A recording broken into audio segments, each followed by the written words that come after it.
Welcome to Pixelated Audio, episode 19. This week, we're listening to the Neo Geo Pocket Color rendition of Sega's most popular mascot. This is Sonic the Hedgehog, Pocket Adventure.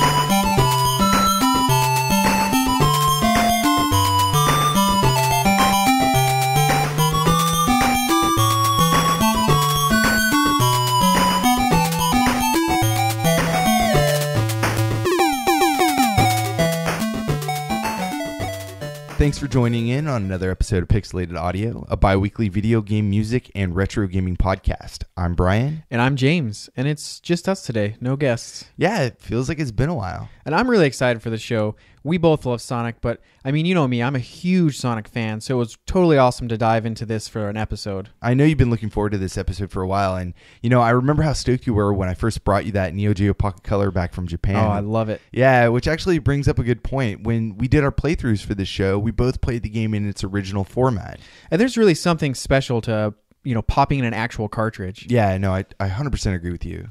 Anyway, the track that brought us in was the option screen, and before that, we played the title screen. Yeah, that option screen music is so good. I love it. It's got this really cool kind of Caribbean reggae vibe. Yeah, it's very island-like, and I really like that. It's super fun and just kind of really gets you excited to play this game. Puts you in a really good mood. Yeah, and this is kind of a classic Sonic song, you know? Mm-hmm. You hear this on a lot of different option screens, and this isn't the only game that it plays in. So it's really cool to kind of get that throwback to this game, and I really like, you know, everything about it. Yeah, I mean, I didn't know anything about this version of Sonic on the Neo Geo Pocket Color, so I was just really excited when I turned it on, and it just kind of all those like emotions really came back to why I love Sonic. Yeah, it's a very good track. Anyways, we chose Pocket Adventure over all the other Genesis games or the Sonic Advance series for a specific reason.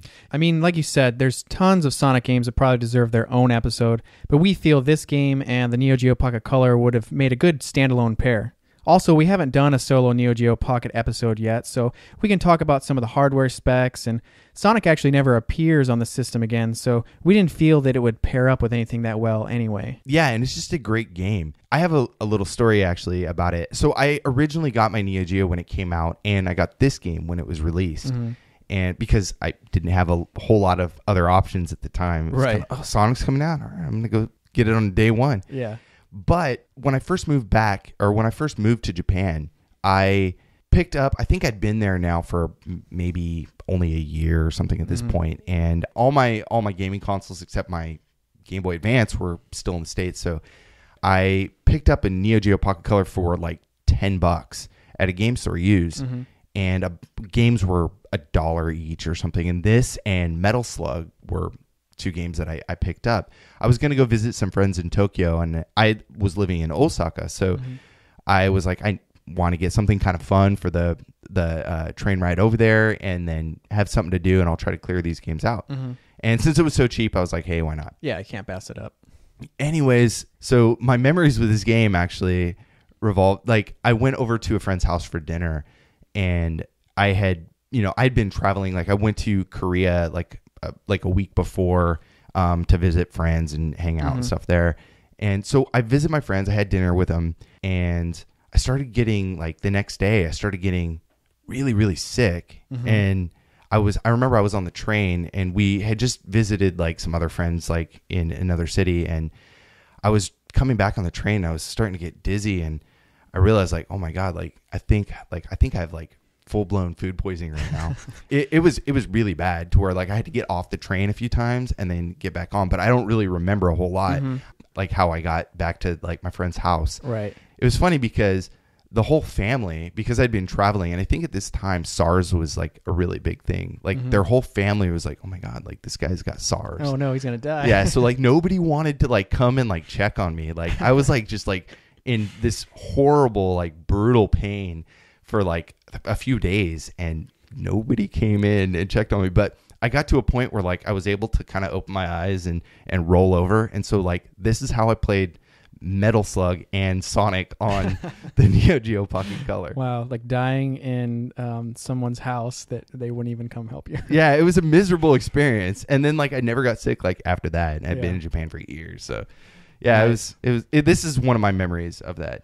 Well, I don't have any stories like that because I was late to the Sonic Neo Geo Pocket Color party. So I actually just got my copy about 2 months ago, but I really felt that Sonic nostalgia rush back as soon as I popped it in and turned it on. Yeah, and that's another reason why soloing out this game was a fun idea. But anyways, let's get going.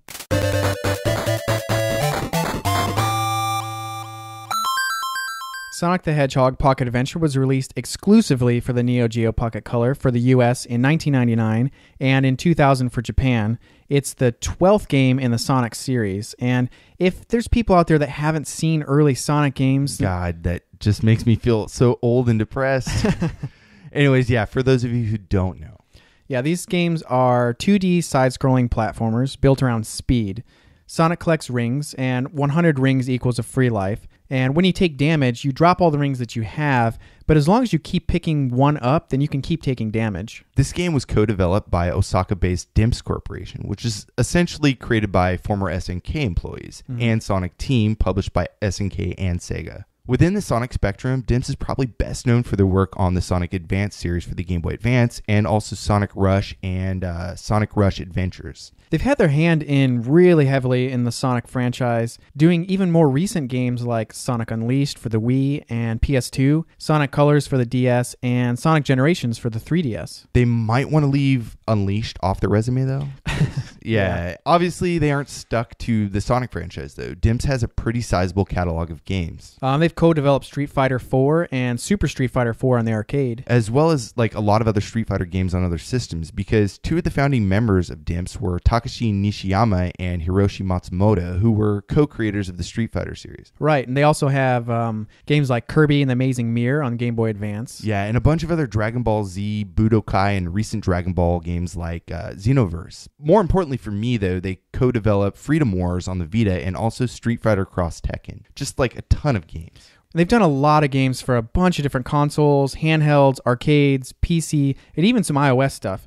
And I just think it's so interesting that their credits begin as a company with the Neo Geo Pocket Color SNK versus Capcom Match of the Millennium, and then a month later, Sonic Pocket Adventure was released. Right, you can't get a lot bigger than those. Now, this episode threw us some pretty big roadblocks early on. The sound for this game was done by Maitaro, which is obviously an alias, and a bit of a ghost. He or she was only linked to this game and Metal Slug 3, so we actually had to do a ton of digging. Yeah, unfortunately, though, we ended up empty-handed, but it was actually pretty fun. So let me explain kind of like the process, because I think it's pretty interesting, at least to kind of figure out where he is now. Right. Anyways, in the game credits, when you look at the end, when you beat the game, we have Sound Chief listed as Hia and Sound by Maitaro. Both, of these people are just, these are aliases. So, finding information at first was kind of difficult, but then Hia is actually pretty easy to track down. His name is Takushi Hiyamura, and I contacted him. I was like, hey, I'm kind of curious about this other composer in the game. Like, do you have any information? Could he maybe point me in the right direction of maybe what they're doing now? And he's like, this was when I was working at SNK, or Sammy actually at the time, he's like, this was one of our new guys that came in, or girls that came in. Japanese is very ambiguous with that, but he said, this is one of the new guys coming in, and it was kind of like an intern position, not really an intern or student, but more of like, I was kind of ushering this person into a composition role. Right. Anyways, so I was asking him like, hey, do you have any information on him? And he's like, well, here's the thing. Maitaro is actually a very well-established composer at this point, doing stuff in film and TV and a lot of different other mediums. He was like, as kind of his supervisor at the time, I promise, when he left the game industry, and he has left, he's no longer doing game composition, but when he left the game industry, he was like, I'm going to keep your identity safe, maybe for future employment opportunities and stuff. He just wanted to keep himself separate because it was almost like a learning experience. He kind of took him under his wing. So I told him, I respect that. Like, I understand, but it was kind of nice to hear, that he is still composing music.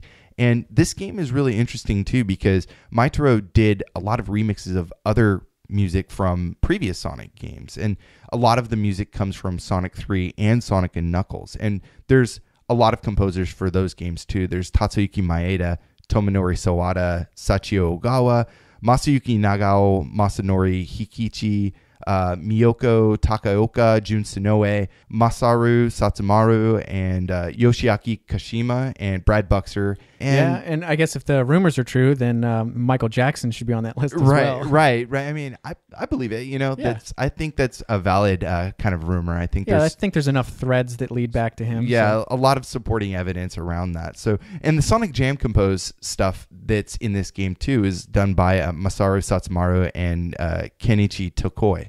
So after hearing that long list of composers, let's actually get into a music block. Yeah, sounds awesome. We have 4 tracks lined up. We have Neo South Island Zone, Act 1, and then Act 2. Secret Plant Zone, Act 1, and then Act 2. So let's play those, and we'll be right back.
That was Neo South Island Zone Act 1, and then Act 2, Secret Plant Zone Act 1, and then Act 2 for Sonic the Hedgehog Pocket Adventure on the Neo Geo Pocket Color. I like all those tracks. It's really cool. It's very Sonic. I mean, yeah, these are remixes of other tracks, but I think they're very chirpy and very cheerful. really cool. Right. I mean, the game starts out and it's very bright and it's not like ugly and gross yet. So I thought they were very fun and it just made me feel like bright outside. Kind of, it'd be nice to be playing this music in the headphones while you're walking through the park and stuff. So. Yeah, and that's Neo South Island Zone too. It's very outdoorsy, very Sonic. I mean, you see this level in every Sonic game just about. Like, it's very iconic. And yeah, this is like the most famous level. Yeah, and this track, I think, kind of reflects that. I think it has a very honest, innocent kind of sound, very happy birds, fluttering around, little butterflies and all that good stuff. And yeah, no, I really liked it a lot. This track itself actually is a remix of Sonic World from Sonic Jam. Yeah, so that's Act 1, right? Yeah. So Act 2, and I think this is actually probably my favorite out of the Neo South Island Zone music. This is remixed from Angel Island Zone Act 1 from Sonic 3. And I think this is a really cool track. There's a lot of familiar sounds that we're hearing, and for me, instantly, like, it's a track that I remember the music from. But even before playing this game, maybe I remember it from this game. I don't know. It was a long time ago, but I do have that old school kind of nostalgia for this track. I think it's really awesome. Right, and I like how this one starts off and there's a little bit of a heavier bass sound to it. And then there's like this cool back and forth between the heavier notes and the more chirpy notes, and I really like that. It kind of added like a variety to the song, so it was pretty cool. Yeah, it's got this really cool descending high-pitched scales. Like they, kind of come down in both ears, and it's really rad. I like how it does that. As long as the melody keeps playing, you kind of get that. It's almost like a waterfall of sound, and I think that's really rad. Secret Plant Zone Act 1. This is actually a remix from Angel Island Zone Act 2. And you were saying it sounds a very, very similar and reminiscent of the last track. Right. Before I looked at which tracks were remixes of what, I was like, oh, wow, the Secret Plant Zone Act 1 sounds very similar to Neo South Island Zone Act 2. And then when I looked at it, it made a lot of sense to me because they're remixed from, back-to-back zones in the same area. So yeah, they're both from Sonic 3. So yeah, and from the same act too, so they're the same zone actually. So I thought it was really cool. Starts off with that kind of heavier bass sound again. And I love that bass line. I really dig that bass line. It's very funky, very kind of uplifting and keeps moving, and it's very like a rock rolling down the hill. It's very cool. Yeah, no, it has a great sound to it. Secret Plan Zone Act 2. This was a remix from Hydrocity Zone Act 2 from Sonic 3. And this was a cool track. You were saying that you liked this one a lot. Yeah, I think this was my favorite track out of these blocks. It's just a really rad track with a lot of really cool kind of like echo sounds or like delayed sounds and stuff like that. It was just really neat and just has a really like cool feel to it. Like, it's not so happy and chirpy as the first one. It's got more of like a, I don't know, like I'm cool sound, like this to it, I guess. Lucrative kind of like I'm Joe Badass kind of sound. I like that. No, it's really cool. But I do like that high pitched fluty whistling instrument that's playing too. I think that's pretty rad. Like we said earlier, this game borrows a lot of level or zone designs from previous games separate from the music. Since we just played the tracks, we can also talk about the levels themselves. Yeah, that works. So as far as zones go, there's 8 zones and 1 secret unlockable one. And we'll eventually get to all of them. And most are broken up into 2 acts with a couple bosses throughout the game. There's Neo South Island, Secret Plant, Cosmic Casino, Aquatic Relic, Sky Chase, Aerobase, Gigantic Angel, Last Utopia, and Chaotic Space. So let's start with Neo South Island Zone. Like we said, visually it looks very similar to Green Hill Zone in the game, and the layout is kind of like Emerald Hill Zone, but with more loops. Both, of these levels appear as first zones in the original Sonic. So it's got that really infamous classic orange checkered ground with grass, palm trees, and the whole sea in the background. Yeah, it just screams Sonic to most of us. Next up is Secret Plant Zone. This level is based directly on Chemical Plant Zone from Sonic 2. It's a really reminiscent level, like something that we all know. Yeah, and this zone has a boss, Dr. Robotnik, in his floating eggmobile with 2 spiked platforms that you use to jump on his head. And this design actually shows up again in Egg Go Round for Sonic Advance 2. There's so many throwbacks. But let's talk a little bit about the story elements here. It's an action platformer, so there isn't much of a story, and that's kind of true for a lot of the early Sonic games. Yeah, and since the beginning, there hasn't been much of the story other than the evil genius Dr. Ivo Eggman Robotnik wants to take over and build an evil empire through roboticizing everyone and turning them into robots that he can control. Right, that's why those cute little animals or flickies pop out when you kill an enemy. I didn't know they were called flickies until looking this up. Yeah. I had no idea, like playing Sonic my whole life and never knew that they were called that. It's interesting the things you can learn with a little research. Right. So Sonic stands against Robotnik and his plans, and that pretty much is the premise for a lot of the early Sonic games. Some have a little bit more, but Sonic Pocket Adventure follows this formula. The game shares a little more of the previous Sonic games than, the small story. It basically is a mashup of Sonic 1, 2, and 3, reusing and remixing some elements from all the previous games. There's original levels and bosses, but a lot of the game draws very heavily on its predecessors. Initially, this sounds like a bad thing, but it actually works well to give you a new feeling game that has all the elements that you already know and love. And I could see this playing it safe idea is what Dimps was probably going for too. Let's just put out a Sonic game that people will love, and it'll also help kind of increase sales of, the handheld. Oh, that's right. I almost forgot that this was one of the first times that Sonic was released on a non-Sega system. Right. I think this followed Sonic Jam on the Gamecom, but I'm not sure if a lot of people count that system as a system. Oh, man. I actually had a Gamecom, and it was so bad. Yeah, that's what I've heard. Yeah, so quickly I want to mention that this game has a couple of different modes. There's trial mode that has a bunch of different time trials for the levels that you've beaten. There's also a puzzle room where you build and view puzzles based on puzzle pieces you collect throughout the regular story and, gameplay as well. Right, and then the last mode is Dual Room, where basically you need another Neo Geo Pocket Color, an extra copy of Sonic Pocket Adventure, and a cable to link the two together. And then when this happens, Tails becomes a playable character for player 2, and then you get two modes that basically amount to racing each other to finish a level, and then racing each other to collect a certain number of rings. And we saw this a lot in previous Sonic games too for two-player mode. There was a lot of different time trials and racing elements that were thrown in as options. And after all that, I think we need another music block. So what do we have up next? Next up, we have more music from different zones. We have Cosmic Casino Act 1 and 2, Aquatic Relix Act 1 and 2, and then Special Stage.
You just heard Cosmic Casino Zone Act 1 and then Act 2, Aquatic Relix Zone Act 1 and then Act 2, and then following that, the special stage, remixed and arranged by Maitaro for Sonic Pocket Adventure on the Neo Geo Pocket Color. That first track, Cosmic Casino Zone Act 1, which is a remix of Gumball Machine bonus stage from Sonic 3. To me, I really liked that intro, like the kind of scales that it had. And then for me, that whole song kind of had almost like a bit of a sadness for me. It felt like this could have been like a credit song. Like a going away I was type thinking song. the exact same thing. I was like, this is kind of like ending credits music. Yeah. It's almost too happy. It's almost too cheerful, too happy. It doesn't really have... it's got this kind of carnival kind of feel to it, but this doesn't really hit me as like a Sonic track. Like I don't think this doesn't resonate Sonic to me. Right. It's cool, but it is, like I said, just way too cheerful, way too happy. Right, and for me, the casino zones that have appeared in other Sonic games, to me, like they were always really cool because it was just something so different. Like Sonic is in like a giant like pinball machine, slot machines, and stuff like that. So I always thought it had a very dynamic look to it. So I guess I might be a little bit more critical of that music since I have such a love for those levels. Yeah, I mean, I really care for those levels too. And you know, this next one it just didn't feel like that much of a Sonic game or Sonic feel to me. And this was a remix from Slot Machine bonus stage from Sonic and Knuckles. And I think the track is pretty cool, but it just, like I said, just doesn't resonate Sonic. Right. No, I like the Cosmic Casino Zone Act 2. It also has another really interesting intro to it, and I think both tracks are very fun, and I really like them. But like you said, it may have been a little bit different from what we were kind of expecting for a Sonic song. Exactly. And I do love all the Casino Zone levels in other Sonic games. Like I always thought they were so fun. They had this very Vegas kind of dark and feel to them, kind of like dirty gambling kind of thing. Like I always thought like they were just so rad and so kind of like under the radar kind of thing. But this music was extremely cheerful, and so it's I guess I just wasn't expecting it, wasn't used to it, but I do like it. I do like it on its own kind of level. The Aquatic Relix Zone Act 1, this is an awesome track. This is a remix from Mushroom Hill Zone Act 1 from Sonic and Knuckles.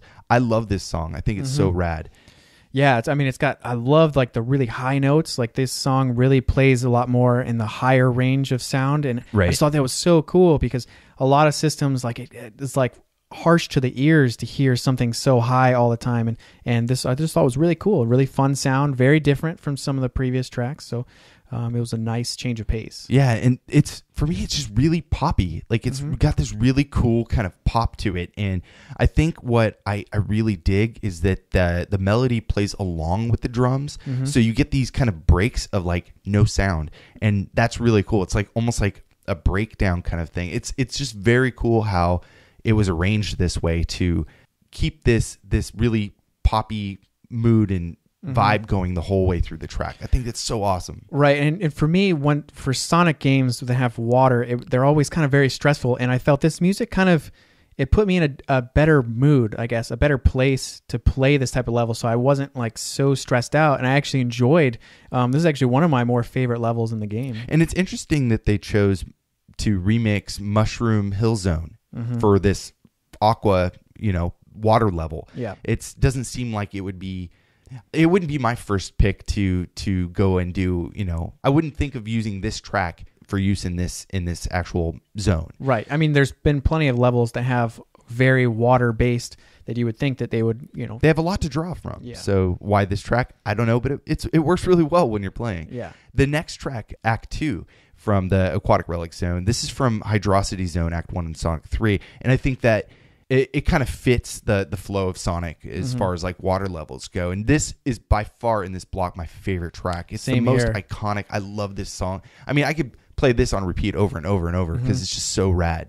It's kind of like the last track in the first block we played, where it's got a little bit more of like an awesome sound to it, and like it's got that very jazzy, rad, kind of jazz feel to it that Sonic has always had, like an interesting sound to his music. It's not something that you hear in a lot of other games. So it was just, this track stood out a lot as something that was very Sonic. Yeah, the special stage, the one we played last, was It's funny because I believe this is from Sonic 1. This is the same special stage that you get when you have to like, go and collect all the rings, and we'll talk about that in a sec. But this music itself it was always kind of stressful to me because it has this really like kind of feel to it. It's kind of dancey, and at the same time you're doing something that you don't normally do. You're running forward rather than running to the right. Well, yeah, and you're on that curved half pipe kind of thing, so you gotta roll up the walls, and you can actually do like a full loop and do like a jump over. So it's a very reflex based level. You're, like you said, you're moving in an opposite direction, and for me it was the same way. I was always excited when I got to the special stage, but because it's you have to meet certain requirements to get there, I was just like so stressed out as soon as it started, like, oh no, I'm gonna totally screw this up. Yeah, and if you just feather a little bit too far to the right or the left, you've missed your chance at getting the Chaos Emerald. Yeah. So it's rough. But back to the levels themselves. So Cosmic Casino Zone, this level is directly based on Casino Night Zone, like we were saying, from Sonic 2. Basically, if you remember the level where it's like you're in this giant pinball machine with like gambling slots and stuff like that, the sound of hitting those bumpers it's just really ingrained in my brain. Same here. Yeah, and Robotnik, he's back with like this floating vehicle that just randomly kind of bounces around the level, and you have to watch out for the bottom because of his vehicle. It'll shock you. It'll send down these like kind of shock waves. So right, and this boss fight actually gave me a lot of trouble. It was really frustrating not being able to see him on the screen half the time. But anyways, the next level is Aquatic Relix Zone. This level is based on Aquatic Ruin Zone from Sonic 2. If you don't drown, then at the end of the level you take on Knuckles, which is a nearly identical fight to the one in Sonic and Knuckles. Right, and he is a badass, dude. He is not easy, but I got kind of lucky because when I was playing against him, I managed to do that kind of like trick where you curl up in a ball and you just do the spin technique and it does damage. So yeah, there's just enough space to fit behind him. Right. We haven't done a Sonic episode before, so I think we should take a few minutes to bring up the characters before we get into our next music block. Yeah, so Sonic is a 15-year-old blue hedgehog with super speed that can exceed Mach 1. Maybe that was like a cool thing in the 90s to say, it's faster than Mach 1. Yeah, I mean, just the term Mach 1 just sounds cool. So anyway, a lot of people helped create Sonic, but the main creation credits belong to a programmer named Yuji Naka and the artist Naoto Oshima. So the reason Yuji Naka is credited is because long before Sonic's creation, he was the programmer that created the algorithm to let a sprite move very smoothly on curves by plotting its position on the dot matrix. He also did a prototype of a fast-moving character that could roll into a ball and go into tubes. And it's just really cool to see these prototypes turned into one of the biggest franchises and most famous names in all of video games. And the formula sold 80 million games. I would love to see Sonic return to glory. We all want that, but it just doesn't seem like it's a reality anymore. Yeah, it's too bad. But anyway, moving on.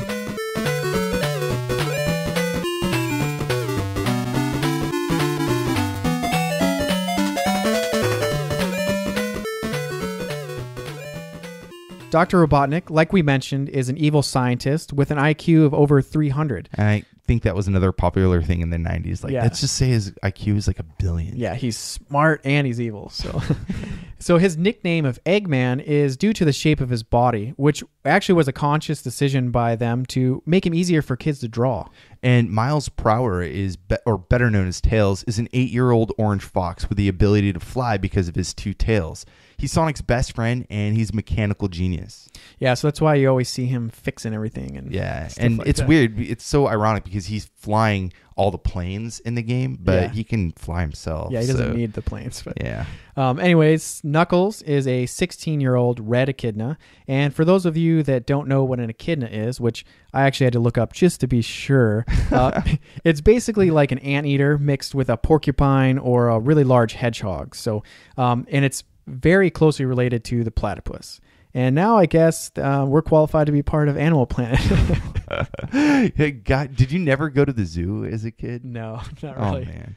Well, anyways, Knuckles is really cool. I mean, he's mean and intense and very determined, but, he's also kind of strong and gullible at the same time. He was created as a new enemy to fight Sonic, but after Knuckles realized that he was tricked into hating Sonic, he actually joins the good guys. Yeah, and the last 2 characters are Amy Rose and Mecha Sonic. Amy is a 12-year-old female hedgehog and self-proclaimed girlfriend of Sonic. She actually got her start in the comics and then moved over into the video games.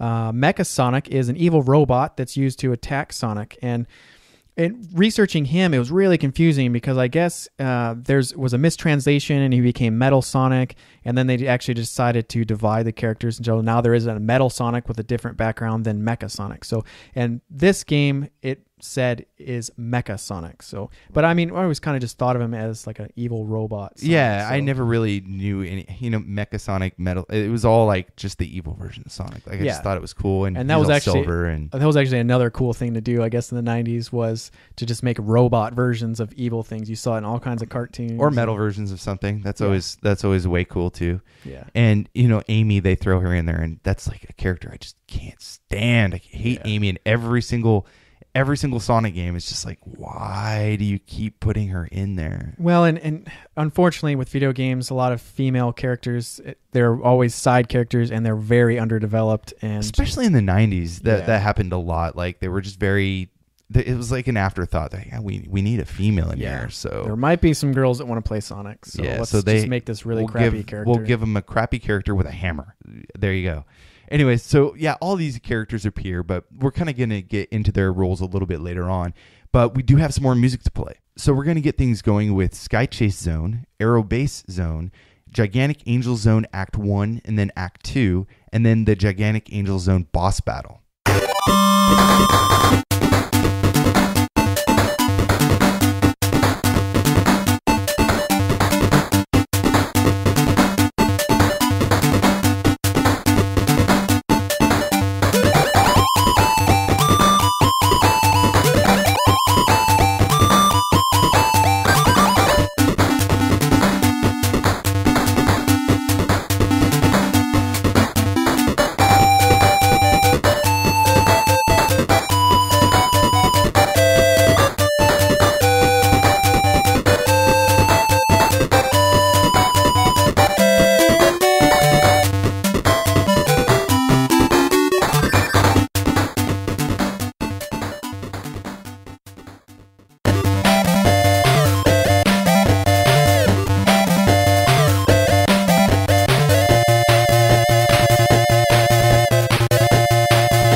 So you just heard Sky Chase Zone, Aerobase Zone, Gigantic Angel Zones Act 1 and 2, and the Gigantic Angel Zone Boss. Composed, arranged, remixed, all by Maitaro for Sonic Pocket Adventure on the Neo Geo Pocket Color.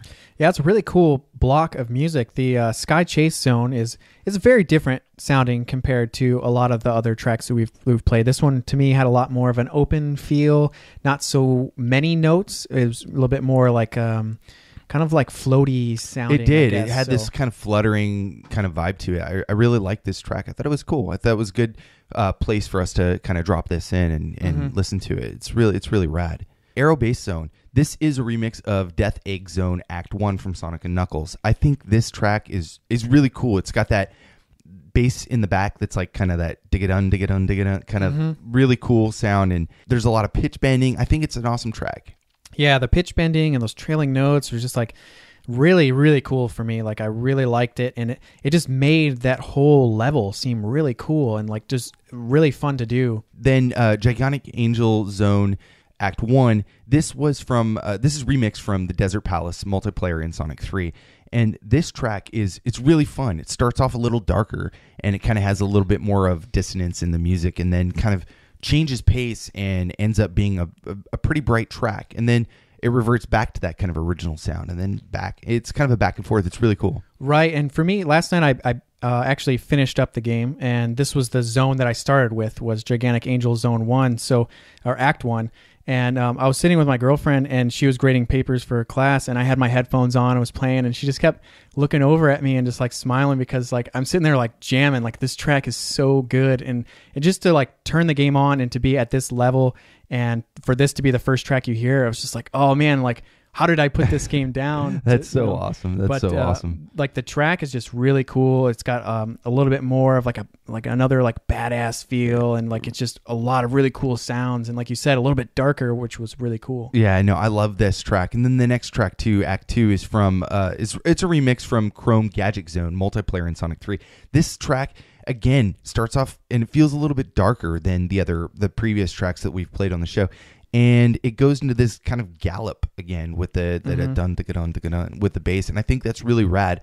And it does sound very Sonic to me. It's really cool music, and I enjoy it a lot. Yeah, no, that bass was really cool. There's like this part where like the bass line gets like really detailed, and it almost feels like it's kind of tripping over each other. And I was just like, wow, this is really cool touch. Like it just almost feels like they had too many notes like right up against each other, and I was like, wow, this is a really cool sound. It drew my attention. That's right a good to way the to bass put line. it. It's tripping over each other. I now that you say that, that works really well. Like I can visually kind of see those notes kind of colliding there. I like that. That's really cool. This zone boss battle music is also really rad for boss battle music. It's only like a 30-second loop and plays over and over, but depending on how long the battle is, obviously. But this is a really rad boss, and get this really detailed track during while you're playing. I mean, it's really hard to concentrate on the music while you're doing a boss battle, because your focus is 100% on what rhythms and what patterns that it's doing and how you can avoid it. But I think the track itself, just listening to it without knowing any background on it, it's just a really awesome track. Yeah, it's really cool. I love like the soaring notes that are in it, and it just makes it feel so epic. Like there's so much at stake for this battle. And I mean, really, like if you fail and you have to go back and you have to do the entire Gigantic Angel Zone Act 2 again to get to him. But it was just a really cool boss, really awesome music, and just a great feeling, because you're getting towards the end of this game. Okay, so let's talk about the design of these levels a little bit. Sky Chase Zone is a single act, and it's like this auto-scroller similar to the original Sky Chase in Sonic 2.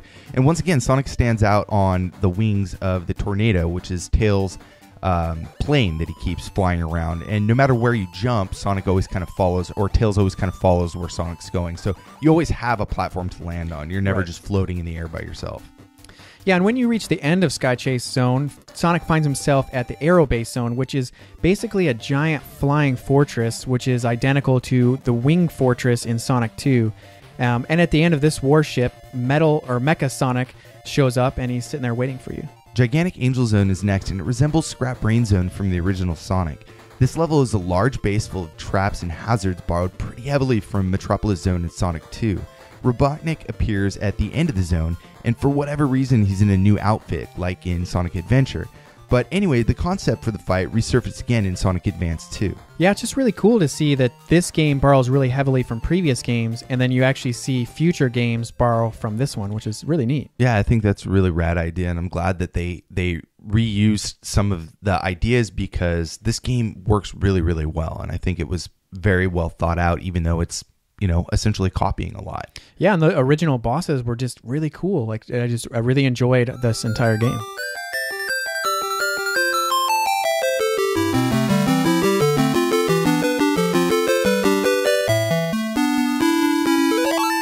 Since we haven't covered the Neo Geo Pocket Color in an episode yet, I think it's kind of important that we talk about the sound chip. Right. So this is a TI-SN 76489 variant, and that's a PSG chip. And Sega uses this chip a lot, or variants of it in their systems.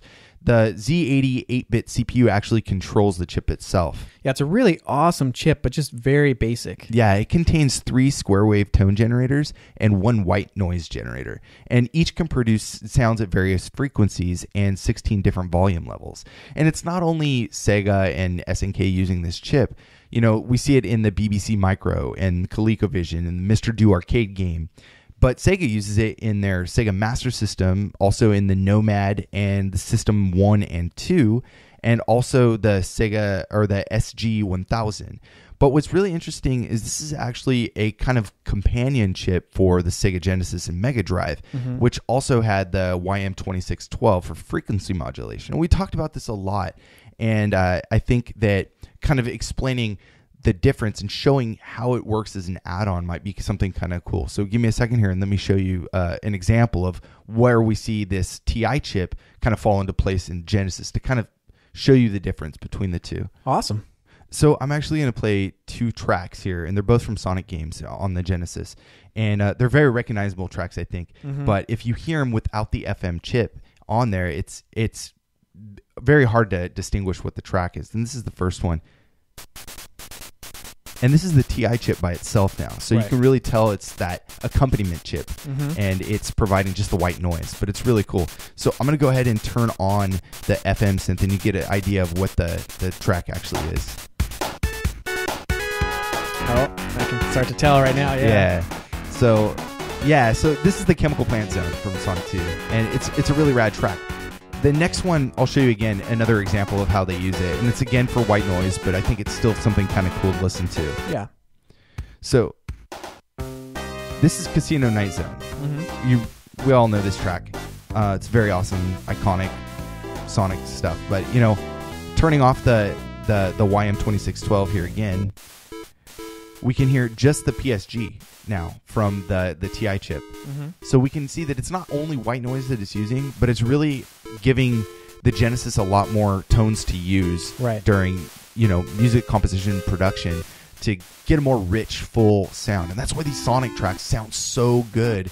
It's because they're really utilizing 2 different sound chips. Well, and like we had mentioned previous, that the casino tracks, they just sounded so good to us from the other games, and we kind of felt like this one, it wasn't Sonic enough compared to these tracks from other Sonic games for the Casino Nights. And it's just so awesome, and it's just great to hear that chip really does more than just a little bit of extra noise. It really helps make that track so much more full. It reminds me a lot of the Game Boy sound chip, not necessarily in its function, but more of along the lines of it only has 4 simple tracks that it can work with, and it's very limited, but at the same time it's very rich in what it pulls off. So all the music we're playing in the show today is from this chip, and it just sounds so cool, and we get a very good, it approximates what you would expect from any other Sonic game. Right. You know, if you heard some of these tracks, you might think wow, this is any Sonic game. You could probably tell it's a little more simplified, but it doesn't sound like it's, something that was done, through a Game Boy necessarily. It does sound kind of cool on its own. Well, and it's just cool to see this kind of sidekick chip get its own spotlight, and the stuff it can do is really cool. Anyways, we do have more music to play, so let's go ahead and get into our next block. First, we're going to start with the boss theme, then we're going to move over to Knuckles boss theme, and then Mecha Sonic boss theme.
just heard Boss Theme, Knuckles Boss, and Mecha Sonic Boss, arranged, remixed by Maitaro for Sonic Pocket Adventure for the Neo Geo Pocket Color.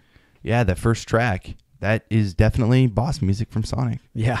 It's very, very Sonic, yeah. Yeah. I mean, that track, like, I hear it and I just get excited. Like, it's a childhood memory of mine, like that music, even though it's remixed and redone in this kind of different way on a different system, still just has the essence of that boss music, and I love it. Well, and Sonic was, from a young kid, it was always great. It really made you feel rewarded for getting to the boss.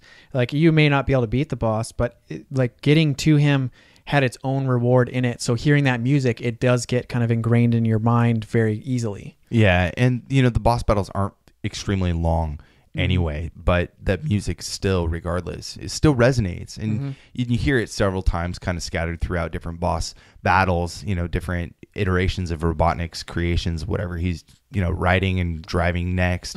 And it's just a very reminiscent, very nostalgic track. I think it's really, really cool. Knuckles Boss music, that's a really dark kind of starting off track. It's a little bit, it's got this kind of spy versus spy kind of thing going on to me. It has like these kind of echoey like darkness to it and pitch bending and stuff. I love the way that the track starts out. Like, to me, it almost made it feel like, oh, Knuckles, he's gotten tricked again, because at this point he's been on Sonic's side, and at the end of the boss battle you see he does help Sonic out. But I just thought it was a very cool track, a very interesting sound to it. I thought it felt a little different, which I liked, because Knuckles is not a true enemy, but I just thought it was a really cool track. It's he's kind of like the gray character. Like, he's kind of goes either way. Like, he can be like your best friend, or he can be like your worst nightmare. Well, and he's kind of like the rebel. Like, you don't want to poke too much fun at him, where he might punch you in the stomach. Yeah, right. And so, like a bald bull punch to the gut. No, I'm not gonna say that. Anyways, no, this next track, Metal or Mecha Sonic Boss music, it's just really dark. It's a lot more fast moving track, and it has this really kind of nerve wracking vibe throughout the whole track. Well, and when he shows up, when he ascends from the floor, you're like, wow, he is crazy dangerous looking. He's super sharp, made of metal, and his music was just, like you said, was very menacing.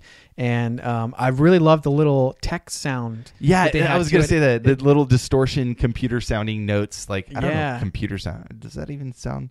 I don't even think that's a thing, but we associate that with like these computer kind of glitchy sounds going off, and very dissonant. And it just emphasized that he's a machine. Like, he's not like Robotnik, who's a person, or Knuckles, who's an animal. Like that, he's just a machine. He doesn't really have like a soul or anything. And I just thought it was super cool, and just had a really cool fight with him. Yeah, me too. I do say, aside from the music, the track is really, really dark, and it looks very intense when you're starting to fight him. But he was just an easy boss. I thought so too. He doesn't have a lot of attacks. Yeah, he had more bark than bite. I thought, like, he looked very scary, and I was like, oh man, I'm not looking forward to this fight. And he was probably one of the easier bosses in the game for me. Yeah, and you don't get a lot of bosses that are your size. Right. Robotnik's usually in like a million things that are, at least 10, 15 times your size. And this is the first battle that you're actually, up against something that's about the same size. Yeah. So, I mean, the battle itself, I think all he does is just kind of just roll at you. I don't. Yeah, he can like spin attack at you, and then he can also like fly, like standing upright, like uses rocket boots to shoot at you. And then I think he does do, if you fight him for long enough, he does do like a jump attack that shoots little like darts or spikes out at you. Yeah. So if you beat him pretty quickly, then I mean, he's very easy. Yeah, I don't even know why. Like, I think you only have to hit him like 5 times or something like that, and he's kind of stands still for like most of it. So yeah, you just dodge one of his attacks and then just pop him in the head. Yeah. So anyways, let's go ahead and move on.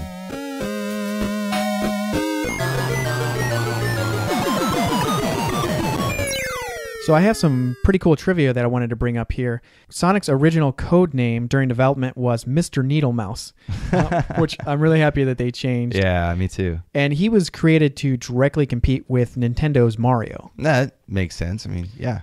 And Sonic gets his blue color straight from the Sega logo, and his shoes are said to be inspired by Michael Jackson's boots, but changed to red. And the funny thing is that part of this inspiration is from Santa Claus. And also how well red, contrasts against blue. Okay, all right. And then one of the most odd things that I found was that Sonic's personality is supposed to be based on Bill Clinton's "get it done" attitude. What? Yeah, so that might be a little bit of a stretch, but okay, all right. Yeah, and finally, Sonic's first appearance wasn't in a Sonic game. It was in an arcade game called Radmobile. For the arcade? Yeah. Wow, okay. I haven't played that one, so I'm not exactly sure what that is. That's so weird hearing some of that stuff, though. Yeah, and I almost forgot. The only reason that Sonic can't swim is because Naka mistakenly assumed that hedgehogs couldn't swim. That's awesome, man. I can't even imagine a game without Sonic drowning, actually. And to this day, that music still gives me these mild panic attacks. I know, right? And there's some pretty fun stuff about Sonic creator Yuji Naka. He left Sega and is now head of a indie company that he created called Probe. He was one of the programmers on Ghouls and Ghosts, Sonic 1, 2, and 3, Nights into Dreams, and he's got a lot of cameos in other games like Virtual Striker 3, Shadow the Hedgehog, and the funniest one being from Burning Rangers, where you can actually save him from a burning building. That's so awesome. We're going to have to look into that when we do our Burning Rangers episode, which I'm sure we're going to do eventually. Right.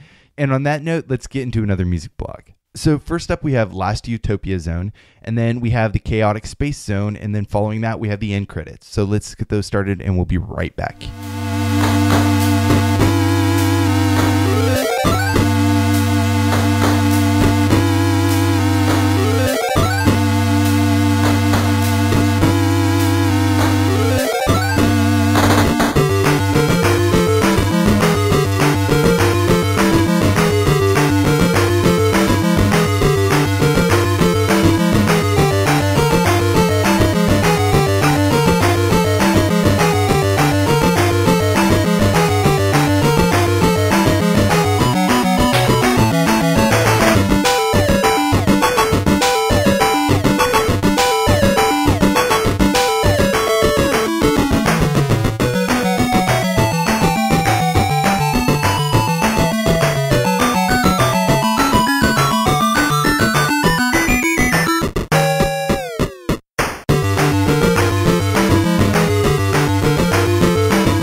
just heard Last Utopia Zone, Chaotic Space Zone, and Credits Theme, arranged, remixed, and composed by Maitaro for Sonic Pocket Adventure on the Neo Geo Pocket Color.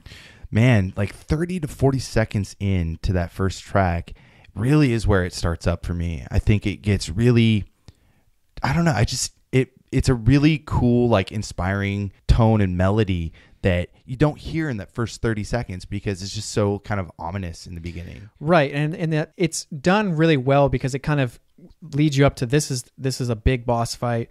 Robotnik's not happy, and I think that it was really cool to have that lead in. Out of context, it's a little weird, and that music really kicks in where the fight actually starts happening. Right, so right. awesome. And this is actually a remix of the boss music from Sonic and Knuckles, I believe. Yeah. So we've heard this before, but in a different way. And as an end music or an end boss music, it's really rad because we don't get to, unless you get to the end of the game every single time, you're not going to hear this too often. And so This last battle is pretty epic, and it's pretty cool to hear.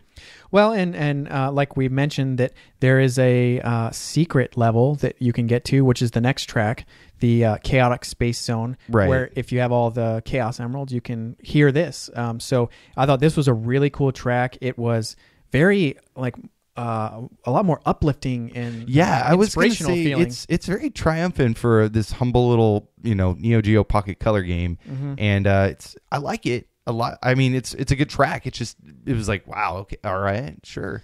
And I don't know about you, but I didn't even get to this level. So yeah, I know that for both of us with this playthrough, we didn't collect all the Chaos Emeralds. Not this time around. So we got the sad ending. Yeah, I can't remember if I did it or not the first time. I thought so, and maybe not.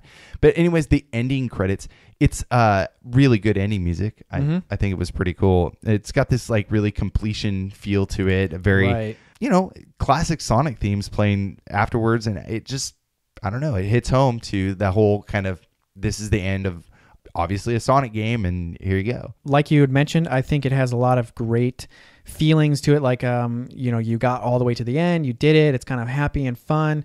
And I thought it was just a great example of ending music. Right. And you get that little twinkling kind of starry thing in the towards the end, and then it kind of fades out. It's a really cool track. I think it was good, a good selection or a good choice for ending credits. I think, it was done real well. Right, and to talk about the levels themselves for a little bit, Last Utopia Zone is the final standoff between Sonic and Robotnik, which is very similar to the one called Egg Death from Sonic and Knuckles. Basically, Robotnik has the last Chaos Emerald, and if you beat him and have collected all the Chaos Emeralds, then you turn into Super Sonic.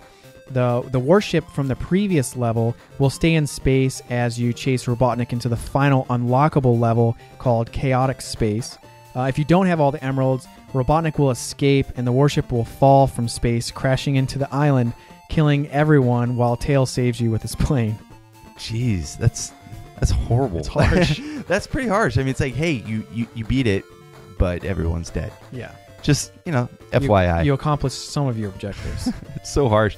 But yeah, if you beat the game, you still kind of lose. So, whatever. But if you have all the Chaos Emeralds, in Chaotic Space, it's very similar to Doomsday Zone from Sonic and Knuckles. You start off with 50 rings, and as Super Sonic, you're this kind of yellow glowing Sonic. If you never actually got Super Sonic in one of the other games, it basically looks like a Super Saiyan Dragon Ball Z character, but he's kind of flying. But anyways, if you lose all of your rings before beating Robotnik, you turn back into regular Sonic and you fall from space.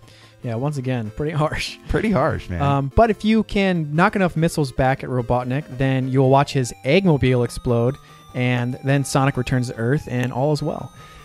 Well, yeah, I mean, either way, you either save the people or they don't turn into robots. So I mean, they're all dead, but at least Eggman doesn't win. So it's all right. It's not a bad ending either way, I guess. Anyways, the game was received pretty well, which is funny for a handheld that pretty much nobody owned.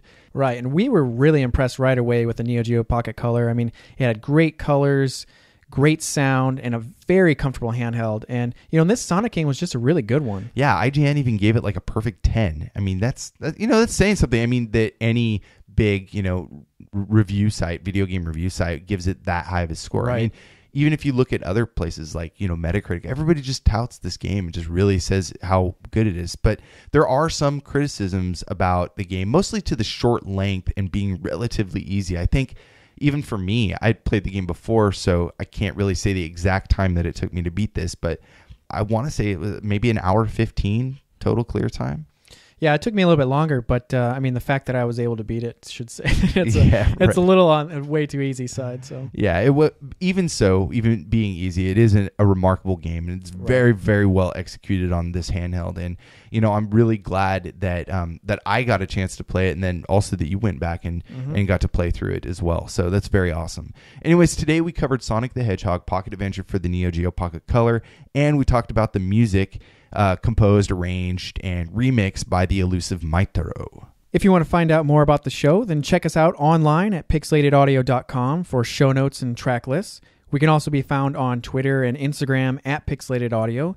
And Brian and I are also on Twitter. I'm at ManOverMars. And I'm Doki Doki Panic. And we always seem to forget that Pixelated Audio is on Facebook. Yeah, I'm not sure why that always slips our minds. Anyways, you can leave us some comments. It's always great to hear feedback and make some new friends in the community. Yeah, I know. We could always use more relationships and stuff with video game music lovers out there. So, definitely let us know if you have anything. And also, don't forget to rate us and leave us a review on iTunes or Stitcher. It really helps out the show, makes it a little more visible so people can find it easier and listen and kind of be involved in video game music. So it's really cool. I do want to quickly shout out some of the people who have already left reviews because I think it's really cool and they've had a lot of really good stuff to say. There is the Stouffer, Ray Guy 16, Gabe Askew, Game Composer, and Cardio Tweaker. Just all really nice comments they've been leaving. It really helps us, kind of inspires us to want to keep going, and I really appreciate it. Right, and I want to make a quick shout out to my cousin Jericho, who actually just yesterday picked me up a Sonic amiibo. So I thought that was a great snag and very relevant to this episode. Very cool. Yeah, you're one of like the 5 people that probably got one. So, anyways, the track taking us out is called "Walk on Water" from the remixer HousetheGrate. Thanks again for listening, and keep an eye out for the next show.